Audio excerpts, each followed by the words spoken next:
So I would definitely say, look, mind is a battlefield. Courage starts in the mind. Right. And courage starts in the mind.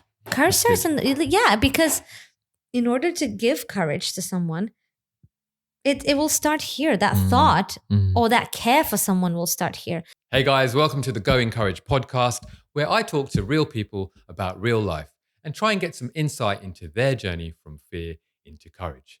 Today, I'm joined by Marija Mckean in the studio. I'm really excited for you to meet her. But before we get there, why don't you take a moment to hit that subscribe button and stay up to date with all things Go Courage. All right, let's cue that intro.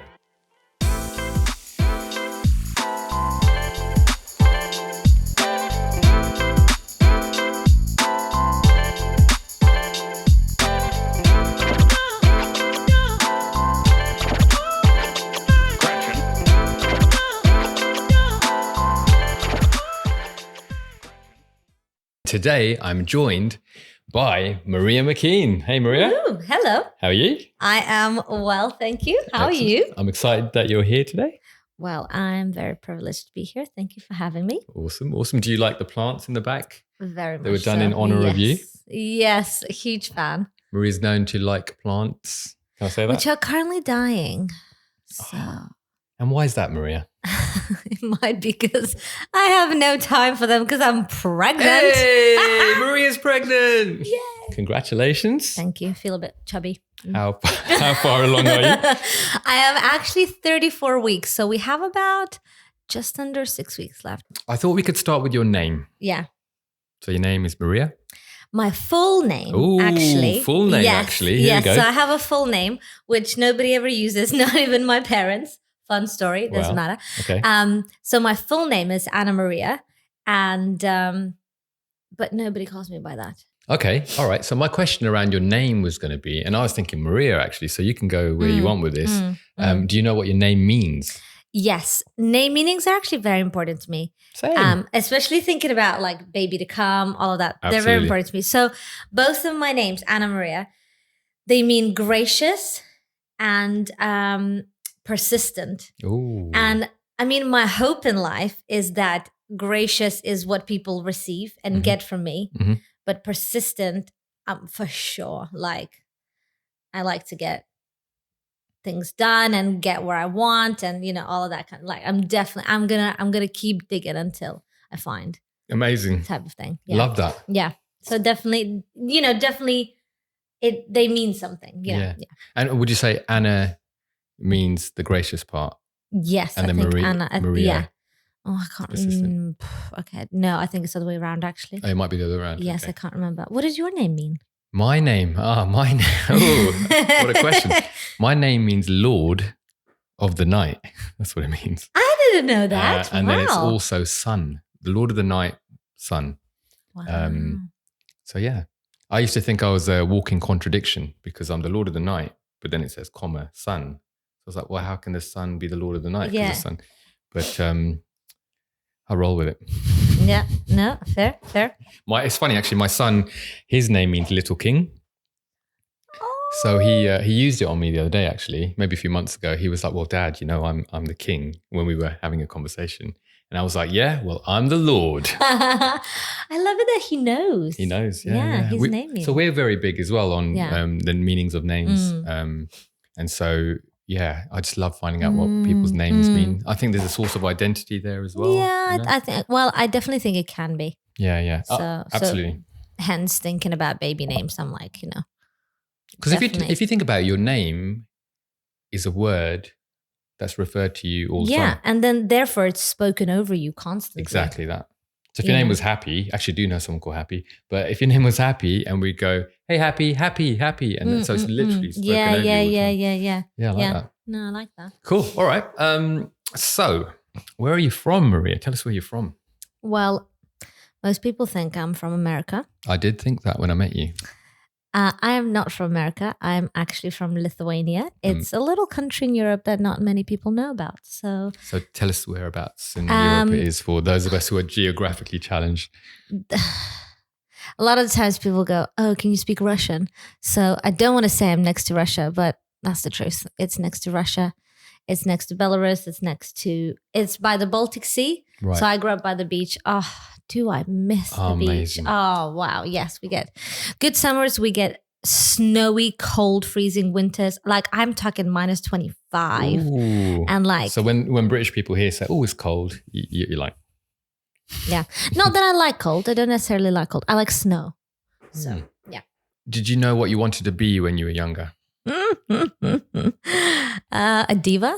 A diva. Whitney Houston. Yeah. No, seriously. What, you wanted to be Whitney Houston? Yeah, I wanted to be like a star, like a diva, like, you know, the whole life and everything. I still secretly live it. So when you say diva, you like a singer, an actress, that kind of Sorry. thing? Yeah. Singer. So you take like your Whitney Houstons, Mariah Carey's, like Celine Dion's and, you know, Christina Aguilera's and they are known like as like the 90s divas, like the singers. They're just like, wow. I used to have Mariah Carey's albums when I was growing up. Wow. Yes. Big fan. Wow. I just find more and more things that you and my husband just have in common. What did he do? He loved Mariah Carey. Sad. I mean, I did too. It's not something I'd usually admit, but you know what? This isn't going anywhere, the whole is it? world so, knows. Yeah. So, well, you're welcome. All right. So you wanted to be a singer. Yeah. And so the next question is, what do you actually do now? So what I do now, aside of living my secret diva life, I work, in terms of work, I work for Church of England. Okay. And I support Archbishop's Council, which is part of the Church of England. And I support their trustee bodies and committees and General Synod. And I know some of it just makes no sense to some people. I get it, but... And do you do that whilst wearing the sunglasses and requesting diva type things as you work through? I get noticed. You get noticed. No, fun aside, I actually ended up doing a couple of concerts at work because they found out that I'm singing and we did a couple of concerts. And actually that was really, really fun. Amazing. And so some people now come up to me, they're like, oh, you're the girl that sings. Oh, and I'm amazing. Yeah. So you can pull out the sunglasses if you want to get some work done and stay. I mean, I walk to work with them, so... And to be fair, like, you know, you've said there, you've done a couple of concerts. It's fair to say that you do sing. Yeah. I mean, you do gigs and things like that. And I do gigs. I sing all the time at church and I love that. That's a huge part of my life as well. So I can't avoid it. I just don't live the diva life in church. You don't live the diva life. Oh, okay. That wouldn't be appropriate. Brilliant. What's one thing your morning can't start without? Is there a routine or is there some sort of thing that you have to sort of? Yes, I think it changed. When I was younger, there probably wasn't. I was like, I don't know. I couldn't have answered that question. Whatever happens in the morning, that happens. Right. But I've learned from a very, very wise adopted grandmother to be still in the morning. So part of that, because I'm not a still person. I'm very much like, you know, like out there. But I've learned to be still in the morning. And so I get a cup of coffee and maybe a cake because you have Cakes to really. I love it. And I just sit and I'm still and I might just read my Bible. I might just contemplate and think, what is the day ahead going to look like? I might read another book. I might pray. I might just think, oh gosh, this is going to be a huge day, you know? I just sit and I just sort of like prepare for the day. And that's the one guaranteed moment of stillness for sure for me. Because otherwise it's like, go, go, go. So it sounds like from what you're saying as well, it sounds like there is a little bit of time that you put aside in the morning. You don't just roll out of bed and go, oh my gosh, it's time to go. Well, I say half an hour. Yeah, ish. Yeah, around half an hour. Like 10 minutes minimum, but about half an hour. And do you think that's come from becoming an adult? Because you referred earlier on that you weren't always like that. But also having a bit more of a routine. Like when you go to school, it's just different, I guess. I wonder whether it's a bit more of a, you know, you grow up and you learn what are the things that help you, ground you and, actually set you up well. So I wonder, and this one I've learned from someone else. I didn't just gain that piece of knowledge. I've observed somebody. I sat with them because I lived with that adopted grandma, and then that's what we used to do every morning. How long did you live with her for? I lived with her for about 4 years. Oh, okay, so significant amount of time. Yeah. So I've learned lots. I mean, she's so wise and amazing. So yeah. Shout out, Grandma. Yay, Avril, love you. So I've got another question here. It's a bit of a fun one. You ready for this? Yeah. Can you think of a great movie? Think of a great movie that might have inspired you to become more courageous. any movie right now. I think in life in general, I remember watching. Have you ever seen Dangerous Minds? Sounds familiar. It's an insane 90s movie. Who's in it? But it's Michelle Pfeiffer. Oh, I think I have seen okay, that. so that movie is about like not giving up on people. Right. So she's a teacher who goes into a really rough school. I do remember and just how not to give up on people for sure. Like, so that's more, I'm just life. Googling it. Just yeah. To remember. No. Oh yeah, I so do then remember that this is movie. like just life in general. That movie definitely. I watch it again and again. I've seen it many times. Every time I would be like, yes. Do you know what's funny? When I was thinking about asking you that question, I felt like a bit of a mirror thrown at me, and I was thinking, oh, what comes to mind? And I don't know if you've seen Coach Carter. Oh yes, of course. And so it's a similar Great vibe movie. though, if you think about it, with Dangerous Vibes. Yeah. I like all of those. I think there's something about exploring courage with young people who are just setting out in life. It's almost like you want to empower them. You want to say, hey, you can do this. And here's some stuff that went wrong for me or whatever, you know. You heard about love languages? Yeah. Do you know your love languages? I was going to ask you your top 2. I do know my love languages. My top one for sure is time. Quality time. Quality time. So I feel loved and I feel connected when it's quality time. And I always say the gifts is the bottom one, but the way gifts gets reverted to higher up is if the gift,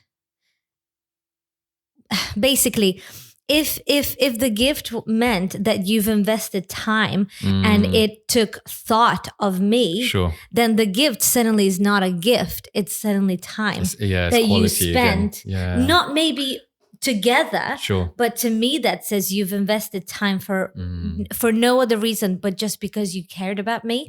And that's so like time is definitely a big one. And then do you know what? Just on that note as well, you know, if someone was to gather some plants and arrange them in a particular way so that, you know, when you came into the studio, you felt like you were, there you go. I'm just trying to get brownie points. Yeah. No. What was the second thing? No, but definitely. So that one for sure. And then the second one, it's kind of like a little bit of acts of service and words, I think. They're kind of quite close together. Yeah, they're quite close together. I think acts of service definitely kicked in once I got married though. Sure. I don't think it was a huge deal before.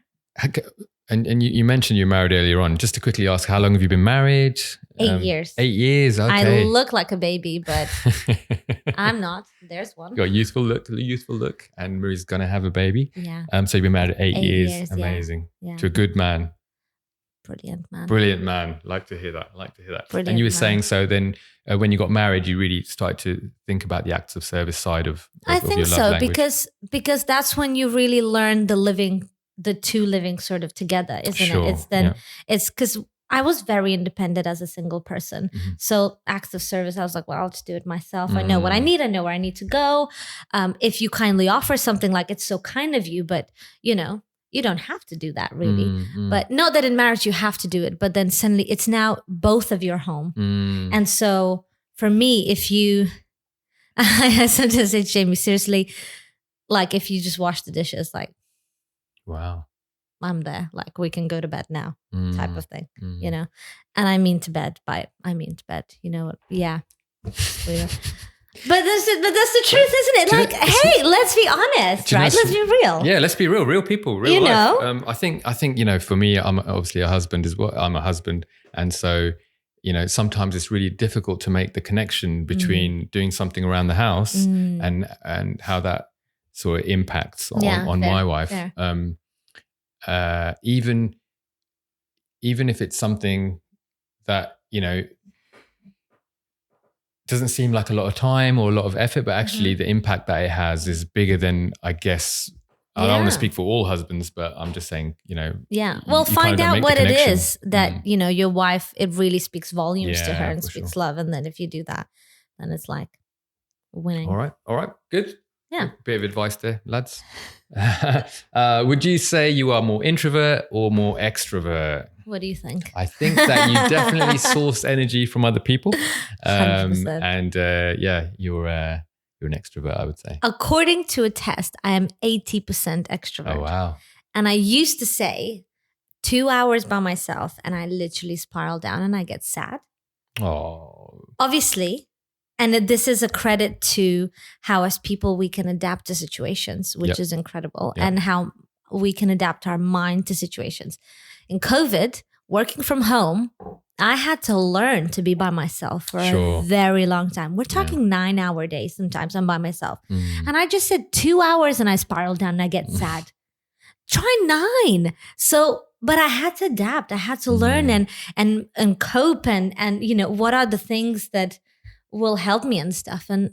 But I'm definitely so a on huge that, when you extrovert. say, and I don't know if you mean it as a little bit of an expression, but if you start to get sad, say after a couple of hours, what do you think makes you sad? Is it not having someone to bounce off? Is it not being able to verbalize maybe what you're thinking right there and then with another person? That's a very good question, actually. I never thought of it fully, but I wonder whether it's just that sharing the joy of just every day. Because for me, I'm quite a positive person, and I'm happy with even like sometimes just mundane things can just bring joy. Like, what am I going to have for lunch? I get so excited about it. So I'm just like, I just want to tell you. I just want to be able to say to someone, "Oh, I'm going to the loo now."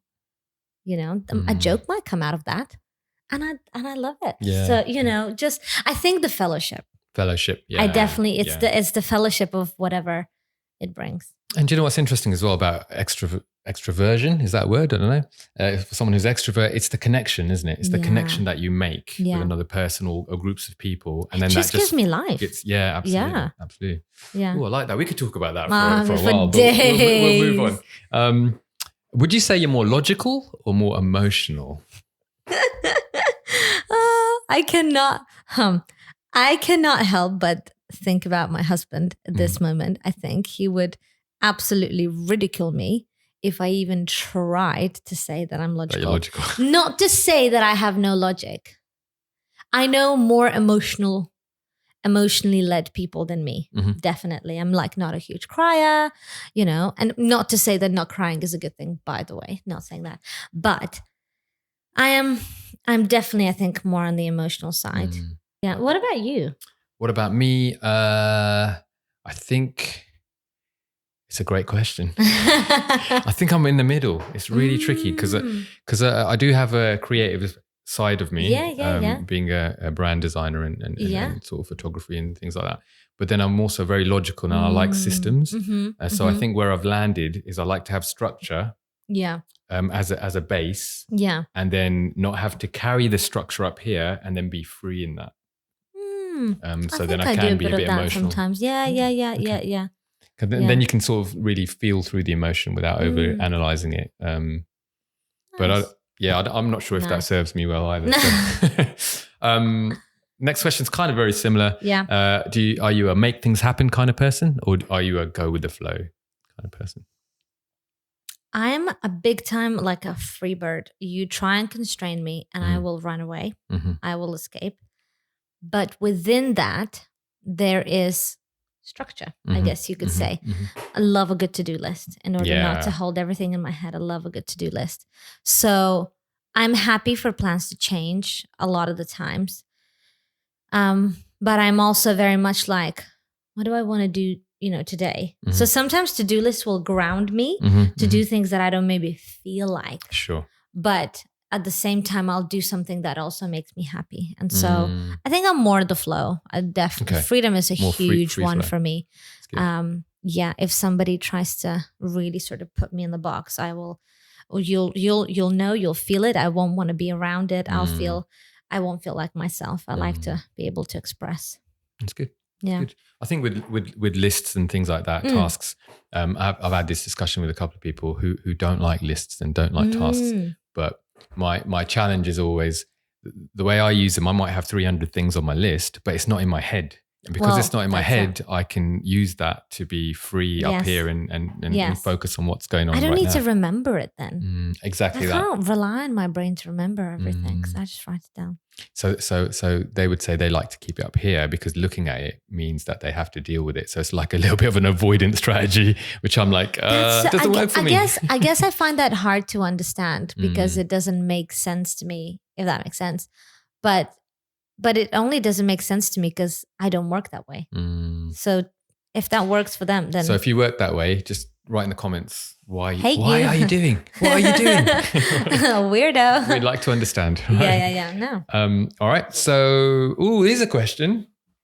What are you curious about right now in life? Easy to see. I think I can guess. Yeah. Right. Okay. No. No, I want you to say. I think I can.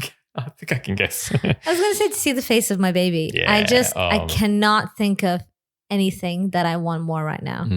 I just want to see the face because it's going to be a combination of me and my husband. And I'm like, but also our families. Sure. I'm just like, it blows my mind. I cannot wait. I'm not trying to rush the moment. I'm really very much enjoying where I am, but definitely. There's a lot of staring going on when you become a parent. You just can't take your eyes off them. Honestly, it's just crazy. I'm ready. It's amazing. I'm ready. It's so good. So ready for that. Are you reading anything at the moment? Is there a book you're reading? Oh, everything's about parenting at the moment. So I'm reading a book called Montessori from Birth. Right. And Montessori is just a way of, it's basically almost like guides and research done on the development of a child from birth to 24 years old. Right. Okay. And so I'm obviously reading from birth because that's the stage that we're at. And then you can keep going in different things. And so just very interesting ideas that some of them I'd like to try and incorporate in our lives. But I put no pressure on myself to achieve them. Sure. Because life is life and you just sometimes don't know what's going to happen. But I'm just reading about them to get to know them and also to understand how does the brain of a child develop and what can we do as parents to help that development, to aid it well. Very interesting. Sounds very interesting. I in my previous life, I used to work in childcare. Used to work for in the early years, actually. Yes, actually, I remember and so it was really interesting learning a little bit about that. Although I didn't think it was ever going to be relevant to me in my life. And then when I had children, and then it was like, now it's all starting to make sense, you know. But yeah, interesting. Yeah, very true. Does it take you long to make crucial decisions? I know it's a big question because I haven't got an example for you, but let me tell you, it takes me forever to spend money. Oh, to spend money. So decisions on money, I always think for months. Why do you think that before I buy something, because I won't spend my money on things that give me maybe instant joy, unless it's to do with people. And I'll always think, like, stuff, do I really need it? Like, do I really want it? You know? So I'll always make long decisions. But I think the thing that helps me make decisions in life and hard decisions in life is knowing my values, knowing, who you are and your identity per se, knowing a calling on your life, plan of your life, whatever you want to name it, you know. If you know those things that are like your immovable pillars, then they guide you towards the path that you want to go. And so then making a big decision is a bit easier because you're thinking, well, goes with my values, goes with what either was spoken over me or what I believe where I'm going. Yeah. And then I think that helps you make a big decision. Sometimes I just leave it for my husband to decide as well. There's some freedom in that as well. Full freedom. I'm like, yeah, you decide. Amazing. Cool. I like that though, because it's aligning your little decisions with actually the purpose of because otherwise the road is so wide and it's like, well, how do I know how to make this big decision? But if you put a little bit of grid lines almost on it, and they are not restrictive because they are so, your values is you love them, you believe in them, you're for them. So naturally you want to go where those values are. So I think that just helps you make big decisions quicker without so much anxiety. All right. So I wanted to talk to you about your thoughts around courage. Surprise, surprise. Surprise, surprise. You're outgoing courage. So what comes to your mind when you think, let's start off with what comes to your mind initially when you think of the word courage. Yeah. What does it mean to you? I think a couple of these words come to mind. Mm-hmm. Impossible situations, beyond my strength. Mm-hmm. Don't do this alone. Ooh. Faith. And believe in yourself. Mm-hmm. Because I think in all of these scenarios, courage is needed. And I'm sure I've missed something, there's many more, but there's loads, but it's what comes to you. Yeah, but these things would come to me if I think of courage and where would I need it? Where would it be expressed? Where would it be, needed and used? I think those kind of situations and those kind of scenarios come to my mind. So interestingly, you mentioned not doing things in your own strength. What do you mean by that? It's easy. It's easy to isolate yourself and rely on yourself. And there comes a point sometimes where when you just run out, when you run out of strength, what do you do then? How do you get courage? How do you get back up again? How do you go on? And sometimes we've been created for fellowship. Right. Introvert, extrovert, drop that. No, seriously. Like I know I'm an extrovert, but that's not the only identity that I have in life, right? And so I'm not saying that as an extrovert. I'm saying that it's psychologically proven. We're just created for fellowship. We need one another. And I mean, for me as a faith person, Bible talks about it. So I go with that. The Bible talks about connecting with other people, fellowship, is that right? And even like it's not good for man to be alone. There's that whole Bible verse in Genesis, and I know that one talks also about marriage, but well, then that's a great example. Sure. Marriage is about not being alone. Well, take a friend. You don't have to be married. Paul talks about not getting married because there's troubles of its own in that, and then but then you'll still need fellowship and friends and support around you. So I guess when it's interesting you brought up marriage there. I guess if we zone into that a little bit, the fellowship there, the connection there, and not doing things in your own strength is having someone to lean on. Yeah. Is that where you're coming from in terms of courage? I think so. And just having that someone you can trust and you can be real with, and you can say, I'm out of my depth here. Like, I don't know what to do. I don't know where to go. I don't know how to fix this. Because that happens to us. Like, life is tough at times. And you just go, well, I just want to be done now. Yeah, that is interesting because you're saying, I think the phrase you used was, I've just lost it, but you said something about, I'm out of strength here, or I'm out of, I need someone to lean on, that kind of thing. And the other person's there to support you. And I think sometimes with marriage, it's almost a mirror to the other person.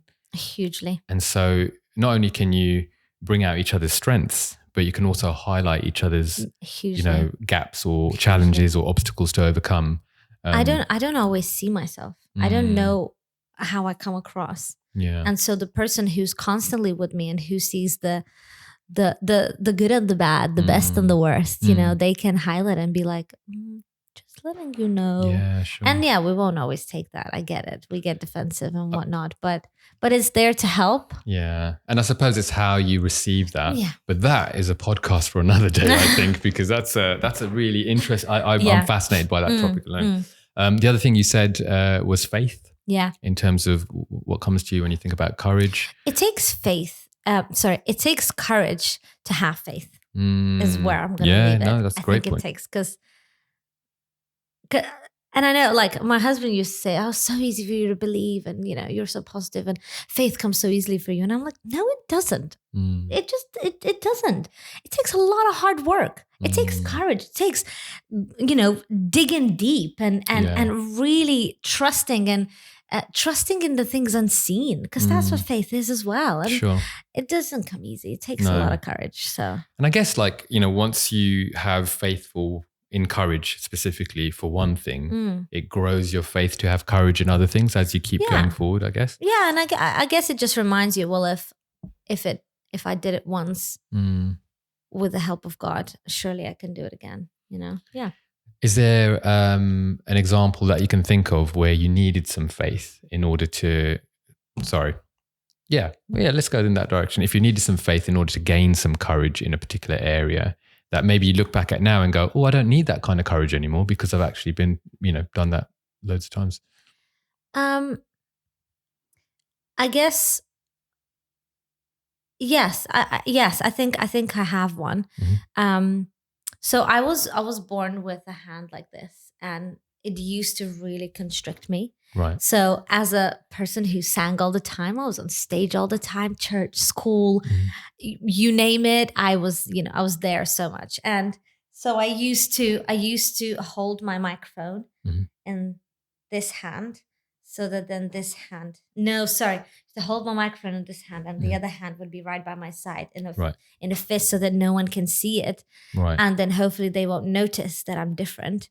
And that would literally like shackle me. Because I was like, I'm bursting from within. I want to express, like I am a bubbly personality, yet I'm standing. Sure. Like this, and I cannot move. So you're physically hiding something. I was physically hiding something. And my dad challenged me hugely. I mean, my singing teacher also supported me a lot. But my dad, I remember he challenged me. And this is where faith comes in, because it's not just about, that. He said, if you cannot sort of be comfortable and share this and show this in your church family, in this safe space of a church family where everyone already knows you, everyone already knows that you have a hand like that, where can you? Wow. So if you cannot trust that this is a safe space and people will love you here, and also have faith that this doesn't have to stay with you forever. Like if you cannot try this here in a place of faith and prayer and loving each other, where can you? Yeah. And I remember I was like, yeah, you're right. Everyone knows me here. And that just started a huge journey. And I was a young teenager. I want to say 11, 12, and it started a huge journey of trusting God that this is a safe space, and trusting my dad's words that this is a safe space. Oh, well done, Dad. And well done. No, honestly, great encouragement. My dad is a man of a few words, but those few will like change your life a lot of times. And that just started a huge journey. And I'm not the same now.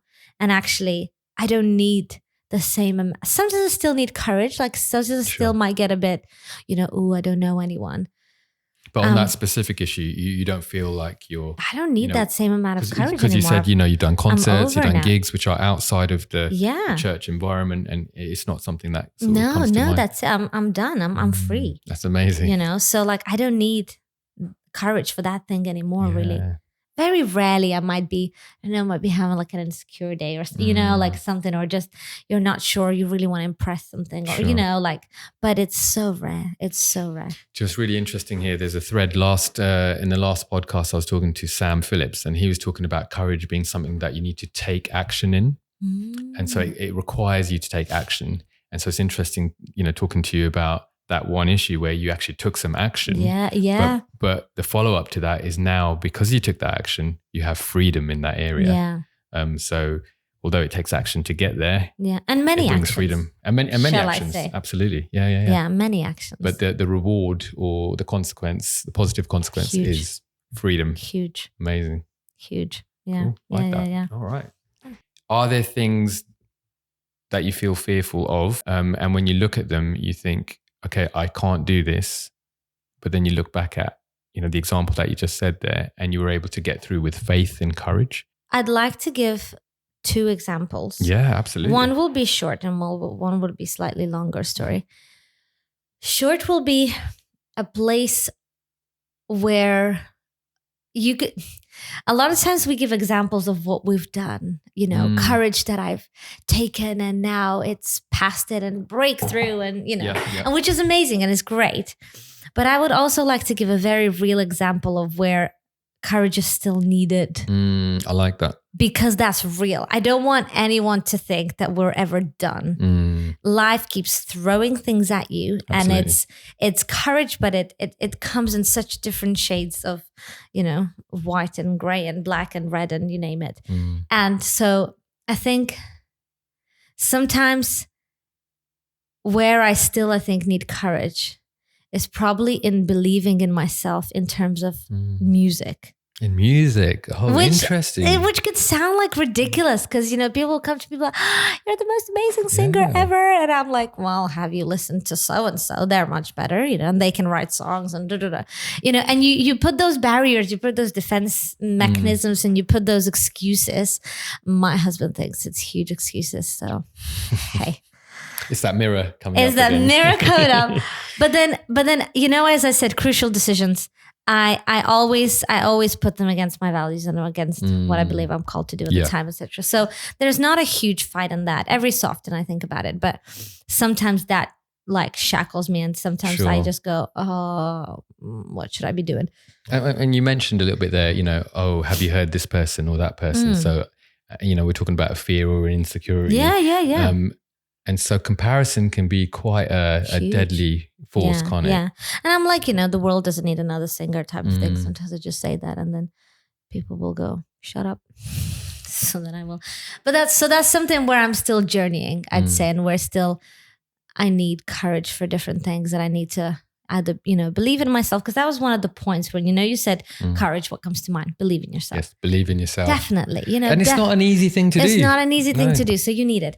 And another one where I had to face huge fears, huge questions. Right. So my husband went through depression, and he had quite severe depression a couple of years ago.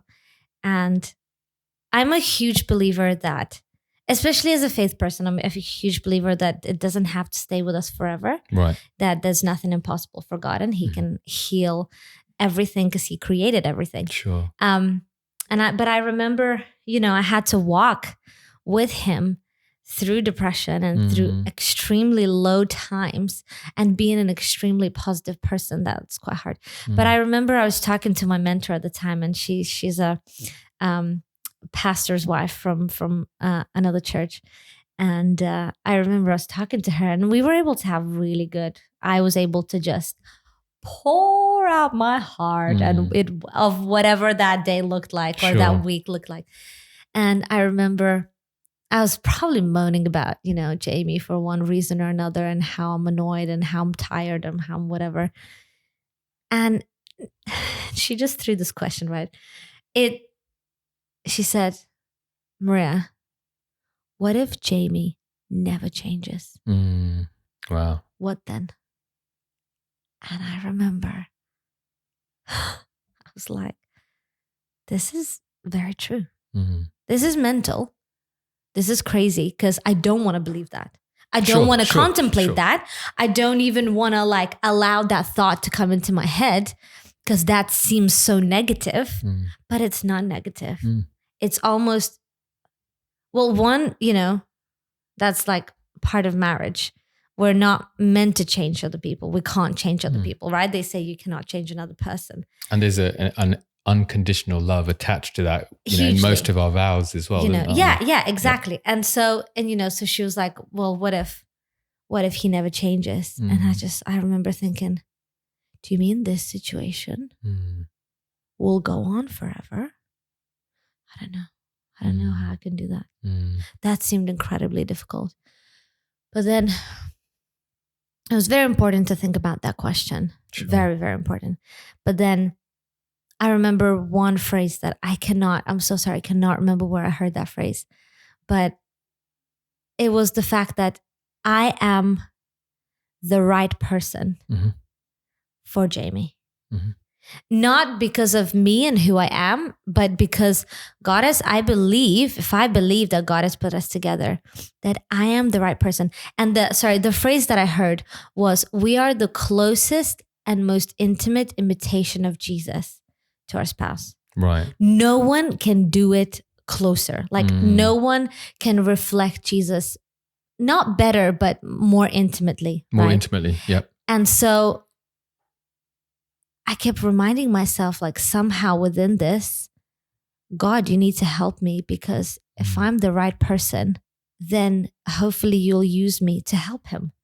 Help him through this, help him through depression, help him through life, help him feel loved and know you better. Like, somehow you can do that. And so it's not because of me. It's just if I choose to continue, you know. So it kind of shifted your perspective from Hugely. actually, I'm dealing with this and it's difficult, and you shared a little bit, you were a bit frustrated. And, I felt so hurt. I probably felt so lonely. Sure. I felt so unloved probably at times, because I'm like, well, he just doesn't care. And, I know he cares, but that's how you feel. Absolutely. You're allowed to feel that way, absolutely, yeah. But and actually we talk a lot in society about mental health and depression and anxiety and other things. And sometimes it's forgotten about the people who support the people through that, and actually the toll that it has on them.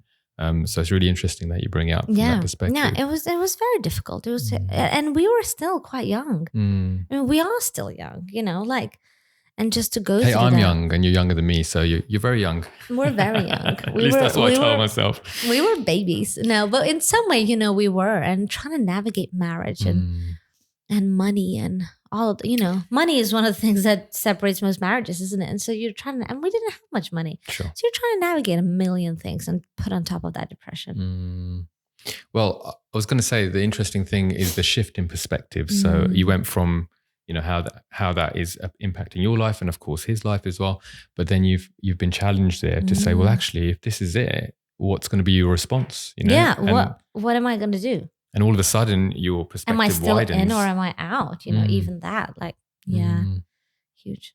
The other thing that's coming through, our conversation today is it sounds like faith is a strong thread in your life. It sounds like you're a Christian, and it sounds like it's really embedded into your sort of day-to-day life. I think you talked about prayer in the morning and reading your Bible. You talked about singing at church and being involved in community and things like that. And then here's a challenging scenario, and you're looking at it from the perspective of actually God's joined us together for a reason. So that's an interesting. Yeah, I was brought up in a Christian family. Not that sometimes that means anything, sadly, but and I think it was a gift also of my parents of not separating, because they had chances. Right. They really had chances to separate. My grandma was not a great person in our life, and she was very difficult. She made my parents' marriage very difficult as well. I'm sorry to hear that. So they even joked about divorce once, and I just said, I'm not going to live with either of you if you divorce. It's like, I'm going to go live with a friend. I was so upset. You kept them together. You're like, I'm the diva, I'm the reward. You guys got to stay together. It's all about me. Yeah. No, but yeah. And it's hard, and it is hard. Marriage is a hard thing. Oh. You talked about, it's the most intimate relationship you're going to have. And it's a hard thing. It's a struggle. Hugely. And hey, and sorry for bringing up the Bible again, but that's why Paul says, don't get married. You really, we think as a church or as a society, as a society, everyone is like, oh, all the movies are romantic and it's about having a boyfriend or a girlfriend and all of that. But actually there's so much joy in singleness as well. I as much as I wanted to be married always, because I always wanted to be a mom as well, I've really enjoyed my single years because I was so independent. I could do whatever I wanted. Oh man, I traveled, I'd done things, I loved it. Sure. Sorry, that was side note. No, that's cool. And I guess on the flip side, when you're married, it takes a little extra work because now you're considering the other person's emotions, their feelings, their wants, their desires, etc. You're trying to carve out something that means something to both of you, and so you can't just get up and go to Spain. You've got to try and sync diaries and try and work out a way that's going to be beneficial to both and be a win-win. Yeah, that's good. And so the faith that you had to have, the perspective that changed in you, took you through it. And then when you look back now, is that shift in perspective, would you say, that got you through? Or was it, rolling up your sleeves and going, actually, I'm going to dig deeper, or I'm going to find more courage to get through this, or to help my husband through this? I think a combination of things. Because well, a shift in perspective is very important, but that shift will only make a difference if it's been planted and it's allowed to grow. So basically, that shift will only work if you then take action. Sure.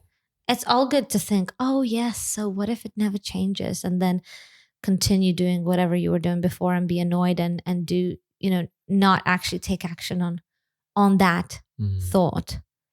Then that thought is wasted.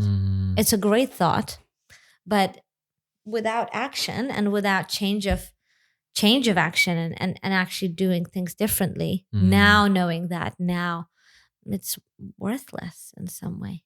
Courage is taking action. It's taking action, I think so, yeah. Yeah. So Marija, I know you're an encouraging person. Hopefully. And so my question for you was, what do you think drives this? Do you think some people are more naturally encouraging and some others aren't? Yeah, I do. Because that would be interesting. I think it would have depended on the culture maybe that you grew up in. And not necessarily one way or the other, but I think it could make an impact. No, that's very true. That's because we can still choose. You know, if you grew up in a very unencouraging sort of, I don't know, family or place around you, you could go, I hate this so much. I've seen so many encouraging people. I want to be different. Absolutely. That's very true. I think for me, people are my driving point. So I'm a huge people person. And when you say you're a huge people person, you like people who are huge. Is that what you mean? Okay, this is just for some clarity. This is only funny because I am very short and Rix is very tall. Okay, I am 4'10", just to give you some perspective. And technically, Lithuanians are actually very tall. It's just God wasn't generous enough on height for me. So, what I mean by people. So, I think there are two. My mom always says to me that I'm a great teacher, and I do teach. I teach vocal lessons and music and all that kind of stuff. And then I also always wanted to have children and be a mom. Like I literally used to say, like, God, if you have to take me at any point, please let me be a mom first, and then you can take me. That's so funny because I have a very similar experience. On the other side, I always wanted to be a dad. Yeah. From as far back as I could remember. No, same. And so it's those two things. Like as a teacher, there's nothing more joyful, but when an information clicks. When you see a light bulb in the other person's eyes and they suddenly go, oh, that. So for me, that's the same in terms of freedom, say for other people.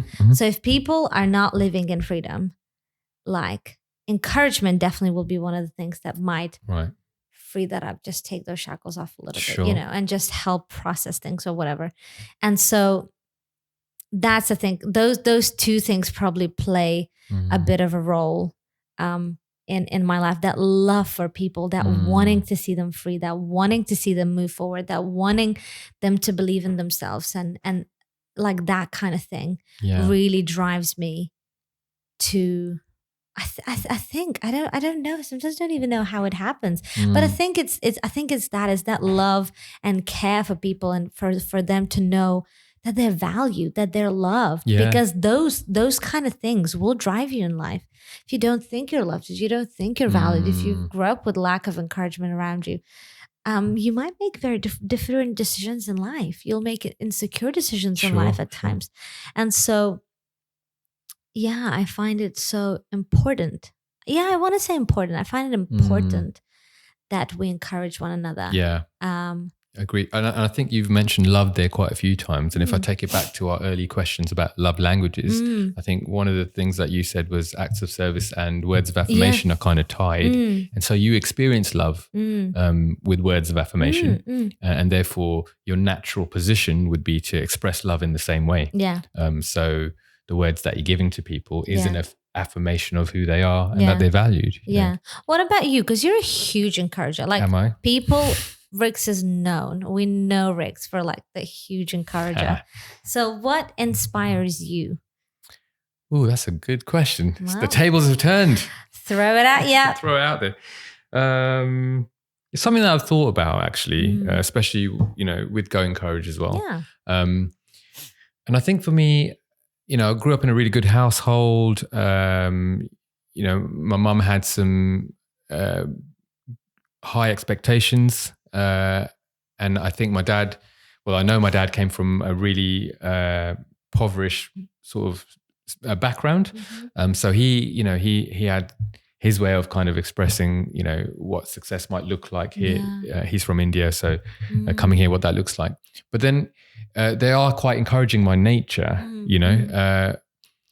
and so even though it's a good household, I think the starts of the types of friends that are made along the way, I probably hung out with the wrong crowd, the wrong crowd sort of thing. And so I became very discouraging as a person with my words, because it's cooler, isn't it? It's cooler when you have an opinion that is negative. Because if you have an opinion that's positive, it's easy to take you down. Yeah. So in teenage sort of world, I came from a bit of a rough neighborhood as well. You show your toughness by being able to take someone else down, and therefore you're not at the bottom of the pack. Yeah. So I think maybe on a deep level, maybe there's redemption in my encouragement. Maybe there's something going on the inside that's saying, I want to make up for that, So I think that on one hand, and then the other hand, I just think, regardless of faith, regardless of, people's political ideologies and all the rest of it, the thing that connects us together is love. And actually, we talked about love languages. Loads of people have different types of love languages, but the thing that connects us and binds us is our communication to each other. And I think it doesn't cost anything. It doesn't cost anything to leave something, an encouraging word for someone. But for that person, it could mean the world. It could really turn around their day. You don't know what they're going through. It could turn around their life. It could remind them of, actually, I am a valuable person, And so, like, even talking about it, I start to get emotional, because I think, there's a lot of men out there, women as well. I'm not discounting women, No. But I'm just saying there's a lot of men out there, suicide's such at a high rate. Huge. And as men, we're told to be strong. We're told to be, don't show your emotion, stiff upper lip and make sure you get through stuff. Yeah. And I think generally men need the word of encouragement. Yeah. And I'm being very general, because usually mums and sons have a tight bond. And so then they're used to that growing up. And then all of a sudden that's not there anymore. I'm not saying mums aren't in their sons' lives, but it's just a different when you're an adult. Yeah. And so all of a sudden you're like, oh, actually, I'm not getting any encouragement from anywhere or anyone. And it starts to get really lonely, So I've spoken to a lot of guys, and when I'm sorry, I'm going on a bit, but I've spoken to a lot of guys about this, and what we found, we created a little forum for men to talk about their emotions, and what we found was a little bit of encouragement made all the difference, Yeah, it's interesting. My husband talks about that. He always wants encouragement, but that also can come from people who have never had any encouragement. So they're depleted. Yes. They're depleted from any belief in them, any positivity. If you've had that and you've lost it, it's like, whoa. Yeah. But if you've almost never had it, like, again, bring my dad in. His mom, he never had any encouragement. He only heard words that said, you're rubbish. Wow. How are you to live life? How are you to achieve anything? How are you to be courageous and believe in yourself when you're rubbish, when you're told you're rubbish? And to speak into that a little bit as well, I think it's a cycle.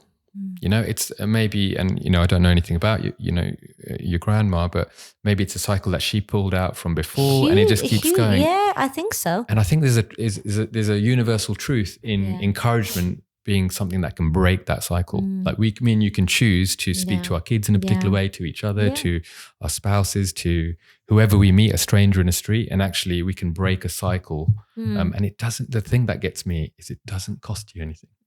It doesn't cost you anything. Yeah, some people think it costs you something because they think, well, I'm there for less because I just told you you're amazing. That's just not true. You're actually more because you chose to value someone just as much as you would value yourself. Yeah. So. And sometimes even if you don't value yourself, you can still encourage someone else. The two don't have to be connected.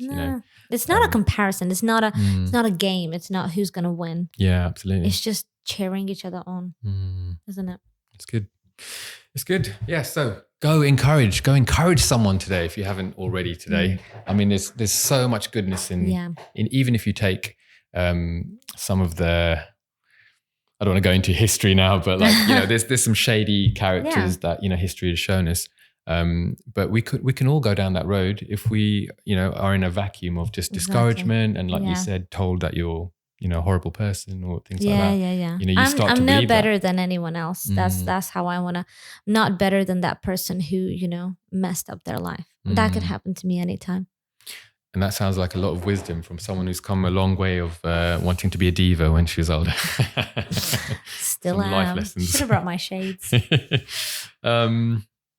All right. So if you were going to, it's actually a good segue. Yeah.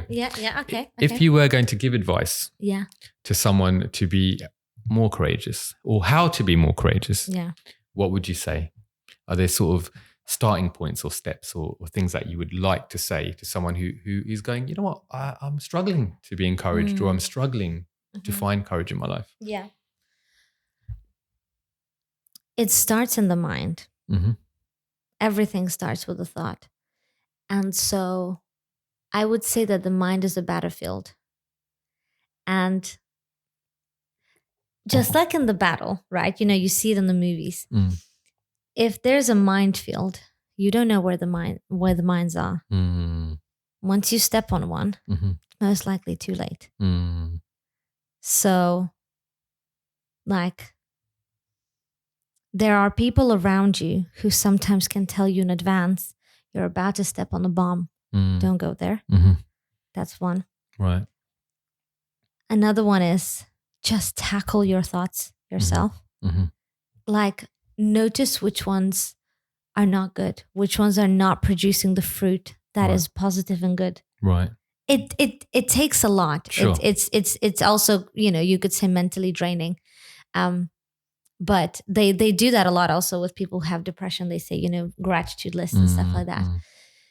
Which is powerful. Hugely. I've done that. Absolutely. Journey. No. Yeah. It's serious. Even if you don't have depression, I think we should all do that. I think it's very helpful.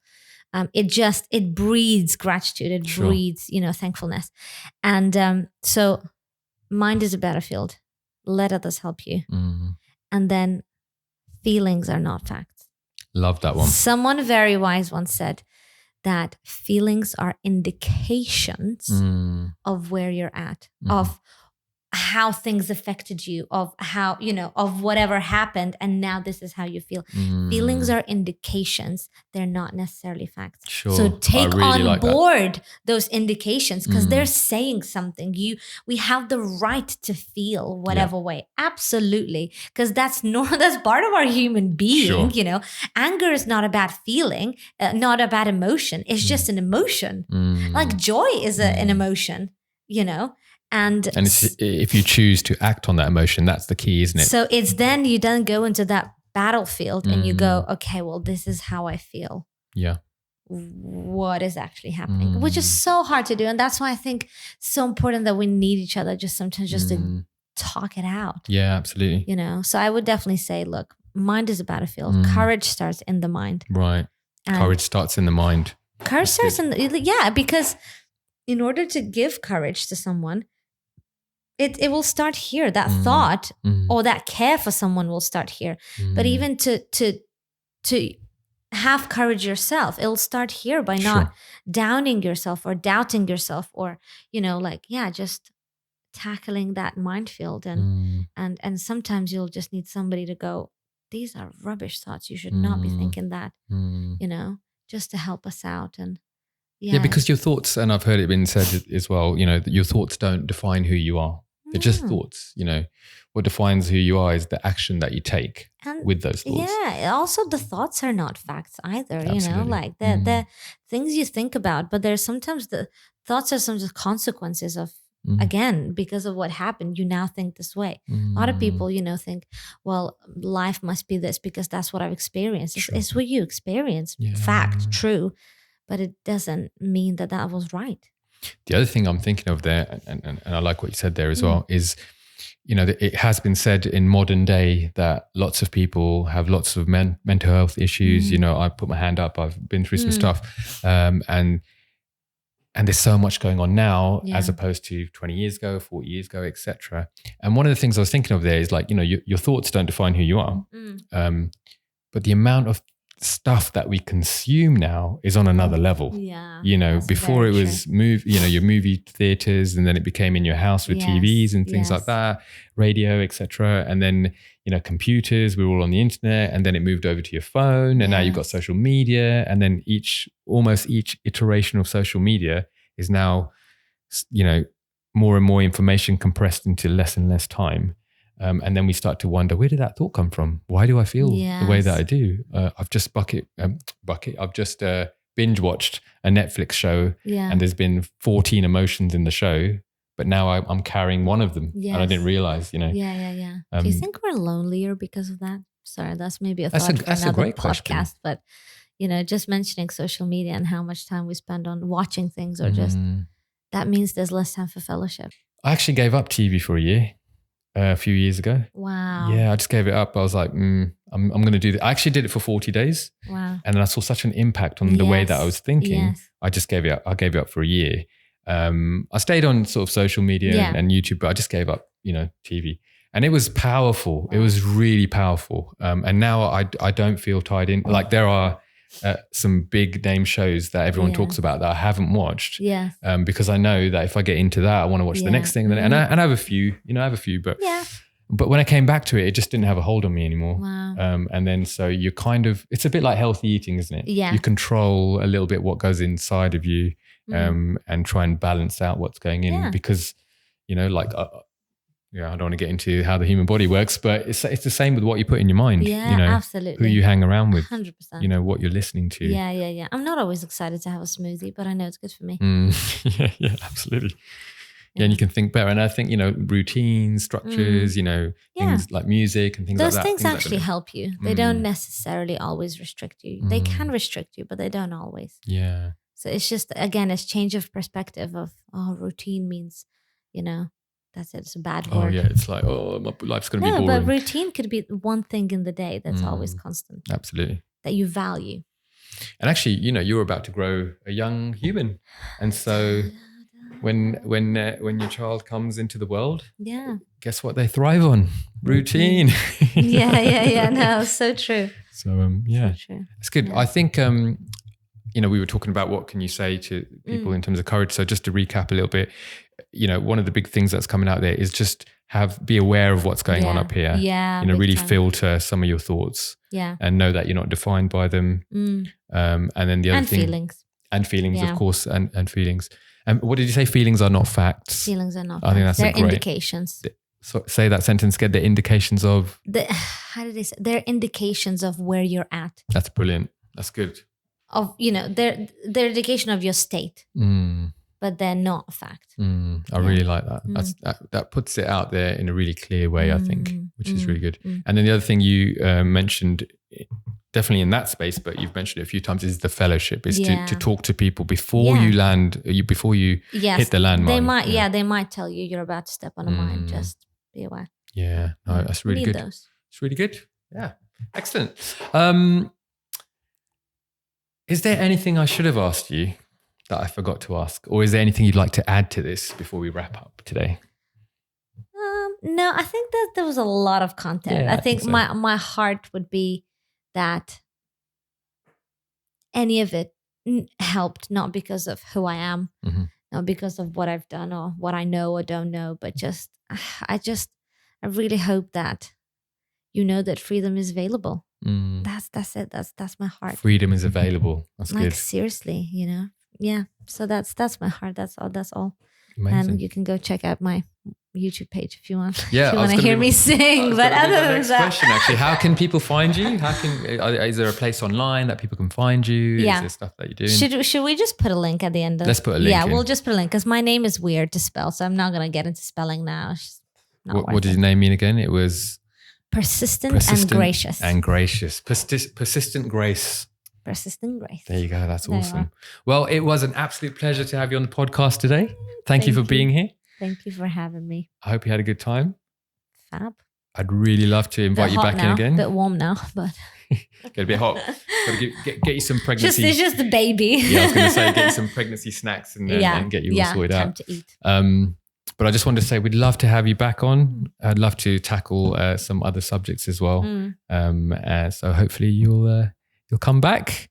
Sure. And I just want to plug also that on the Go Encourage blog, Marija has written an article around the subject of parenting as well. So you can go to goencourage.com/blog to read about that. Cool. Enjoy. All right. See you later. See you next time. Thanks for being here with us today. And whatever you're doing, go encourage. Hey, if you enjoyed that video today, why don't you click that like button down below? It really helps out the channel. Why not stay up to date by clicking on the subscribe button as well, where you'll get notified about future podcasts and all things Go Encourage.